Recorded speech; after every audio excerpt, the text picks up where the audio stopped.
Bueno, profesora, hoy le vamos a estar hablando sobre el cambio climático. Mi grupo está conformado por las estudiantes Vázquez Aigil, Calderón Mariana y mi persona, Bonilla Andrés. Somos estudiantes de la unidad curricular Ciencia de la Atmósfera. Bueno, vamos a estar hablando sobre qué es el efecto invernadero natural. El efecto invernadero es un proceso en el cual el calor que procede del Sol es absorbido por la superficie de la Tierra, esto producto de unos gases de efecto invernadero. Eh, Esto hace que estos retengan el calor que llega del Sol y la energía, ellos absorben una parte de la energía que llega del Sol y en la que reemitida o reflejada por la atmósfera. Esto hace que la temperatura promedio de la superficie terrestre sea de unos 15 grados Celsius.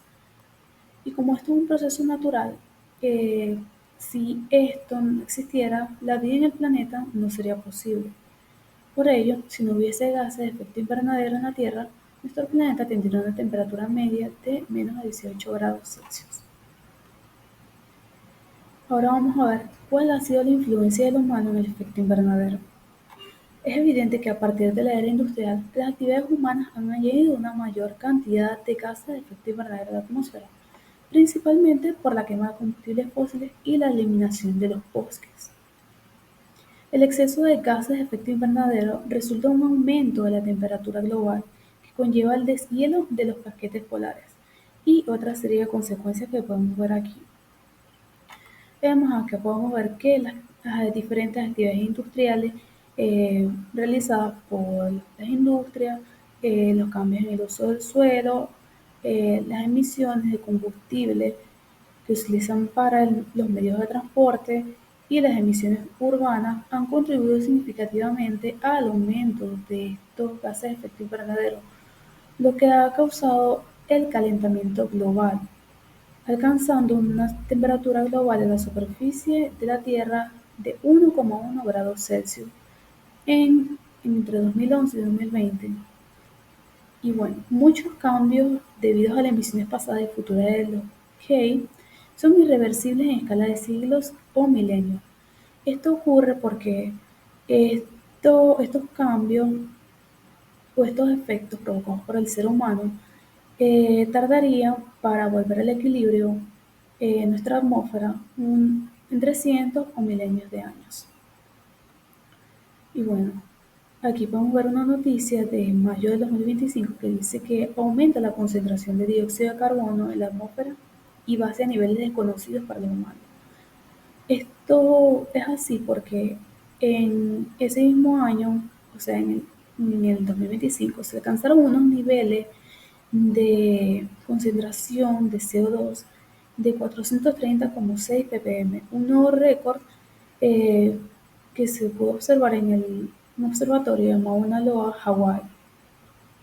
Y bueno, esto como consecuencia hace que las temperaturas a nivel global, por supuesto, aumenten, haciendo otro récord en las temperaturas medias globales o de los días más calurosos del año. Y bueno, ¿cuáles son y serán los efectos del cambio climático?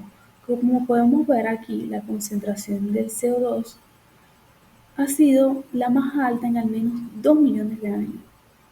También la subida del nivel del mar podría incrementar más rápido en al menos 3.000 años. Otra cosa es que la superficie del hielo marino ártico ha tenido el nivel más bajo en al menos 1.000 años. Y además el retroceso de los glaciares están sin precedentes en al menos 2.000 años. Esto es por un efecto acelerado provocado por la actividad humana. Y esto lleva a impactos adversos generalizados y pérdidas, además de daños relacionados con la naturaleza y las personas, como efectos, eventos extremos y también incendios forestales y sequías prolongadas. Además, las comunidades vulnerables que históricamente han contribuido menos al cambio climático actual se ven afectadas de manera desproporcionada, como por ejemplo los niños Otras personas vulnerables son las poblaciones indígenas y las comunidades rurales y los países en vías de desarrollo. Además, ¿cuáles son y serán los efectos del cambio climático? Bueno, un estudio publicado por Science Advances confirma que la Tierra ya ha superado 6 de los límites seguros, incluidos cambio climático, pérdida de biodiversidad, degradación del suelo, alteraciones del ciclo del nitrógeno, uso excesivo del agua dulce y contaminación química.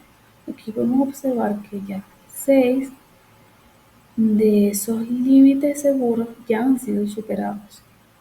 La única que se ve que se va a romper muy pronto sería la acidificación de los océanos, que según el estudio más reciente podría provocar un cambio ambiental con consecuencias devastadoras para todo el planeta. Por ejemplo, algunas de las consecuencias incluyen extinción masiva de especies, sequías extremas, inundaciones, deforestación acelerada, degradación agrícola y colapso de sistemas marinos costeros. La acidificación en el océano produciría cambios en la composición de la atmósfera, afectaría a la vida en general, a las corrientes y en general a la economía global. Además, la fuente de alimento de millones de personas. La seguridad alimentaria, todo se vería en riesgo. Y, otra pregunta es, ¿los cambios serán iguales en todo el mundo? Bueno, aunque el calentamiento global es un fenómeno planetario, sus manifestaciones y consecuencias varían drásticamente de un lugar a otro. Esto por una combinación de factores geográficos, climáticos y socioeconómicos. Por ejemplo, los países en vías de desarrollo resultarán más afectados por el cambio climático. Esto debido a que no tienen la infraestructura, no tienen tampoco planes de mitigación de riesgo para poder enfrentar estos cambios venideros. También sufrirán consecuencias directas las zonas marinas costeras por el aumento del nivel del mar. Otra será que el Ártico también se está calentando a un ritmo mucho más rápido que otras regiones. Además, los ecosistemas de arrecife de coral sufrirán de blanqueamiento debido al calentamiento del agua y además la acidificación del océano. Y además, algunas zonas se inundarán y otras sufrirán de sequías prolongadas y viceversa. Y bueno, ¿cómo podemos saber a ciencia cierta lo que va a pasar en un futuro? ¿Cómo, ¿Cómo los científicos supieron que iba a pasar todo esto? Bueno, esto es gracias a los modelos climáticos. Los modelos climáticos son representaciones matemáticas y computacionales de los procesos físicos, químicos y biológicos que operan en la atmósfera, los océanos, la superficie terrestre, el hielo, su interacción y su retroalimentación. Sirve principalmente para proyectar climas futuros, atribuir cambios climáticos observados y entender el clima actual. Por ejemplo, aquí tenemos un informe de emisiones futuras que fue hecho por el Grupo Intergubernamental de Expertos sobre el Cambio Climático. En este informe se evalúa la respuesta climática para 5 escenarios de emisión. Aquí podemos ver cuáles han sido esos escenarios y podemos ver qué pasaría si se dobla la concentración de CO2, si se alcanza el máximo de concentración de CO2, si se dobla la concentración de CO2, si se alcanza el máximo de concentración del CO2 y así para 5 escenarios posibles en los que tendríamos eh, unas respuestas muy interesantes en realidad, pero podamos saber a ciencia cierta lo que va a ocurrir en los próximos años si la tendencia de las emisiones de esos gases, que es el CO2 o cualquier otro gas de efecto invernadero, pero el principal del que estamos hablando es el CO2, que es el principal, bueno, es el 60% responsable de la retención del calor en la atmósfera. Y bueno, ahora a continuación le voy a dar el uso de la palabra a mi compañera Mariana Calderón. Hola, buenos días. Mi nombre es Mariana Calderón y les voy a hablar sobre qué impacto tiene el cambio climático en Venezuela. El cambio climático se refiere a los cambios a largo plazo en el clima en la Tierra, que provoca el calentamiento de la atmósfera en los océanos y en los suelos. Asimismo, provoca fenómenos meteorológicos más extremos como huracanes, inundaciones, olas de calor y sequías. En los últimos meses se ha evidenciado el impacto que ha tenido el cambio climático en Venezuela.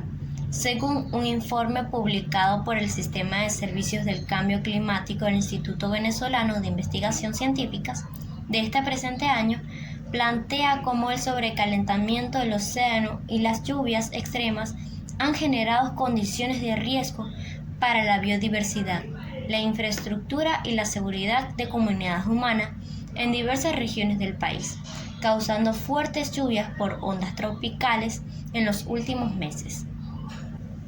El informe plantea que el Mar Caribe presenta un aumento anómalo en las temperaturas de hasta 1,5 grados centígrados, lo cual aumenta el riesgo de lluvias torrenciales y deslizamientos, especialmente en zonas montañosas del país.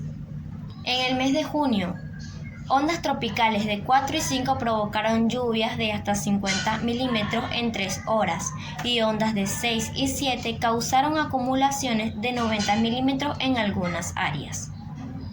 La ciudad de Rubio, Táchira, donde se reportó un incremento de 212% y en Barinas alcanzó 169%.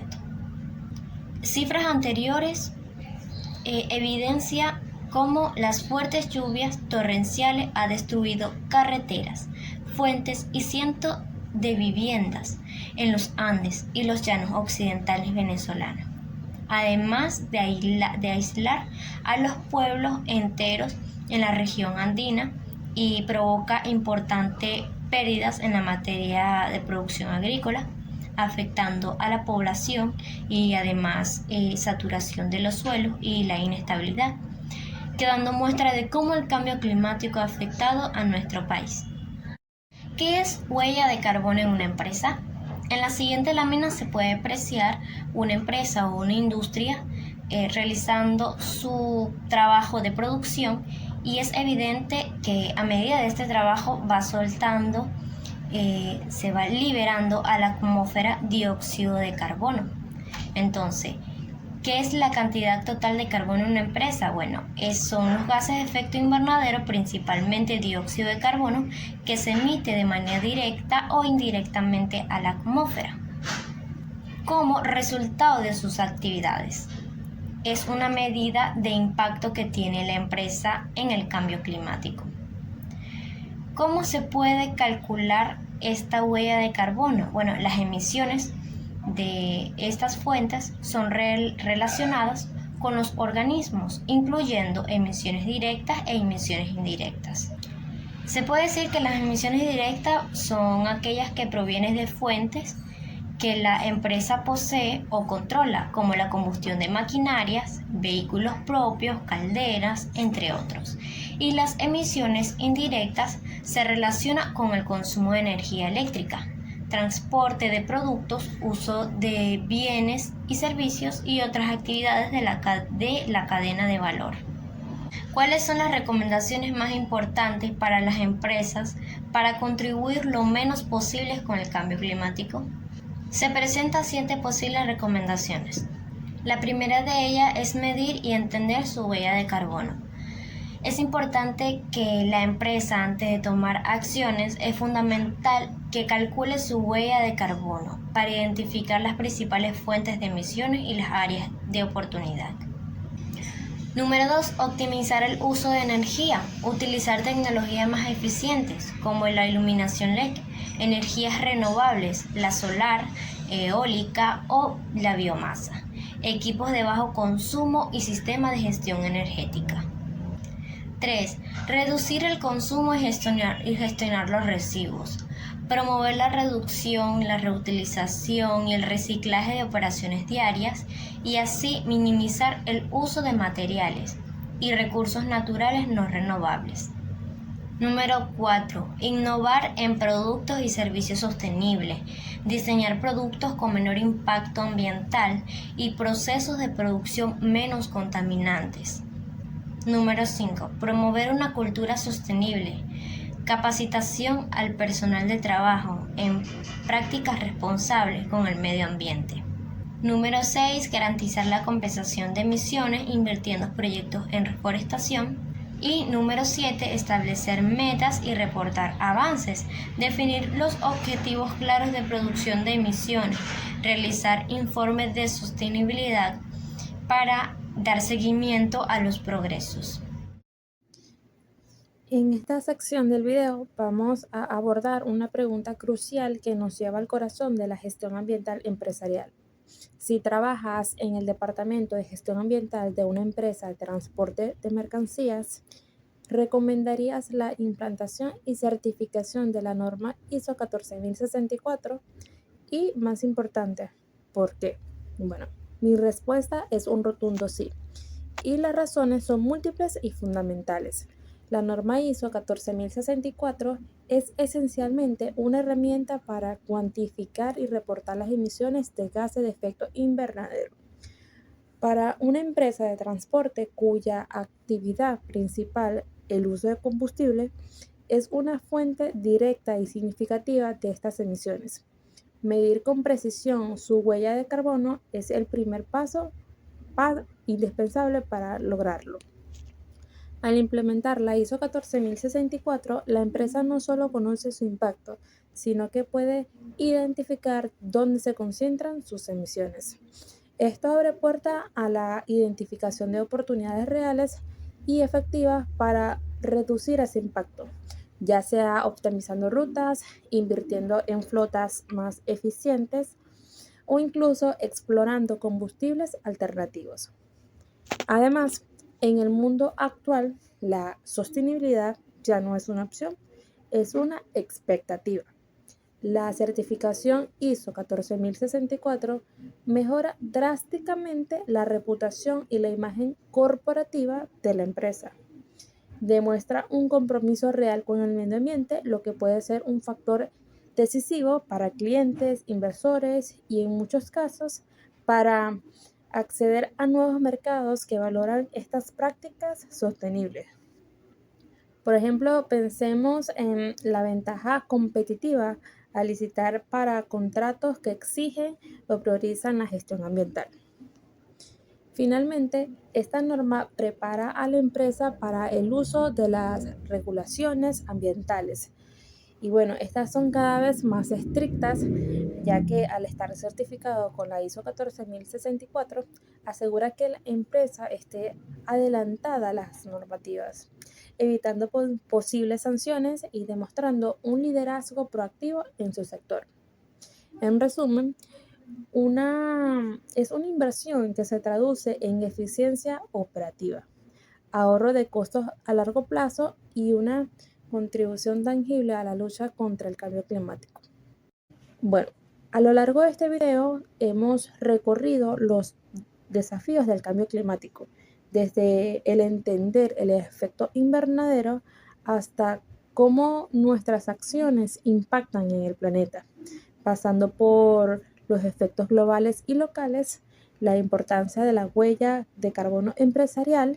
Bueno, hemos visto que existen tantas herramientas como la ISO 14064 que permiten a las empresas ser parte activa de la solución. El cambio climático es una realidad que nos llama a la acción colectiva. Esperamos que esta información les impulse a ser agentes del cambio. Muchísimas gracias por su atención.